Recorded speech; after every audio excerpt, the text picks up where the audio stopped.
કેમ છો દોસ્તો? આજે હું તમારા માટે લઈને આવી છું સરસ મજાના હેલ્ધી ગ્રીન પરાઠા જે મેં બનાવ્યા છે પાલકથી, પણ એ એકદમ ક્રિસ્પી કરારા બન્યા છે. તો એના માટે છેક સુધી વિડીયો જોજો તો તમને નાની નાની ટિપ્સ પણ હું આપતી રહીશ. તો સૌથી પહેલાં આપણે એક મિક્સર જારમાં 250 ગ્રામ પાલકના પાન લઈ અને એની સાથે થોડું દહીં ઉમેરવાનું છે. તો અહીંયા મેં પાલકના પાનને સરસ રીતે ધોઈ લીધા છે, એને બ્લાન્ચ નથી કર્યા.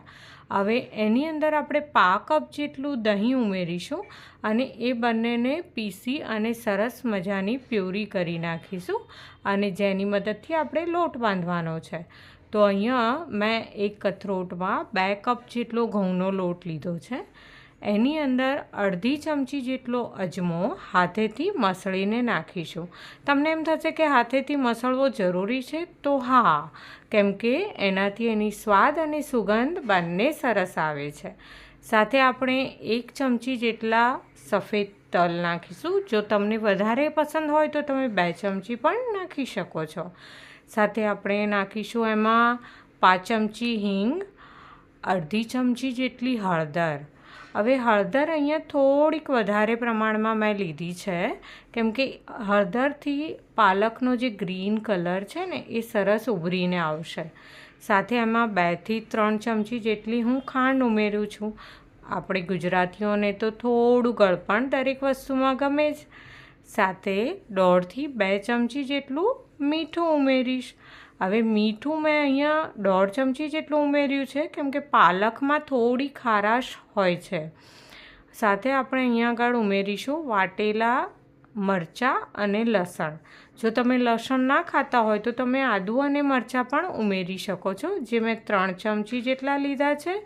અને સાથે અડધી ચમચી મેં ચીલી ફ્લેક્સ લીધા છે, એટલે કે વાટેલા સૂકા લાલ મરચાં, જેને આપણે પાંદડી મરચું પણ કહી શકીએ. અને સાથે આપણે મોયણ તો નાખવું જ પડશે, કેમ કે આપણે એને ખસ્તા અને કરારા બનાવવા છે. તો અહીંયા હું 5 ચમચી જેટલું તેલ ઉમેરું છું. પણ જો તમે તેલ થોડું ઓછું કરવા માંગતા હોય તો તમે એમાં 1 ચમચી ઓછું નાખશો તો બહુ ફરક નહીં પડે. તો તમે 4 ચમચી ઓછામાં ઓછું તેલ તમારે 2 કપ લોટમાં ઉમેરવું પડશે. અને સાથે આપણે જે દહીં અને પાલકની પ્યુરી કરી રાખી હતી ને એને ઉમેરીશું અને બધી વસ્તુને મિક્સ કરીશું.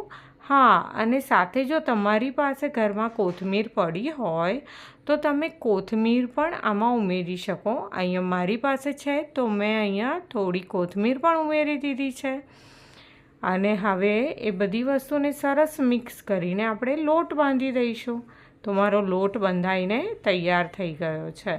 હવે આ લોટને કેળવવો તો પડશે ને, તો કેળવી લઈશું તો લોટ સ્મૂધ તો થઈ જશે અને સરસ આના જે પરાઠા બનશે ને એ સરસ તમે 2-3 કલાક પછી બી ખાશો તો પણ એકદમ કરારા લાગશે.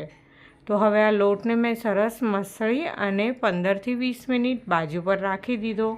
હવે એના ગુલ્લા પાડી અને એને વણી લેવાનું છે.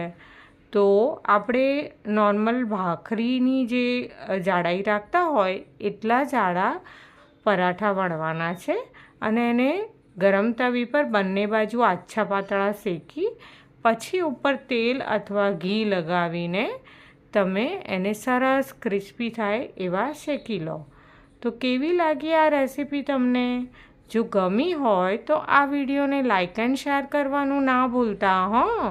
અને જો મારી ચેનલ પર પહેલીવાર આવ્યા હોવ તો એને સબસ્ક્રાઈબ પણ કરી દેજો, જેથી તમને આવનારા વિડીયોનું નોટિફિકેશન મળતું રહેશે. એને તમે કોઈ પણ વસ્તુ સાથે ખાઈ શકો છો. Thank you for watching.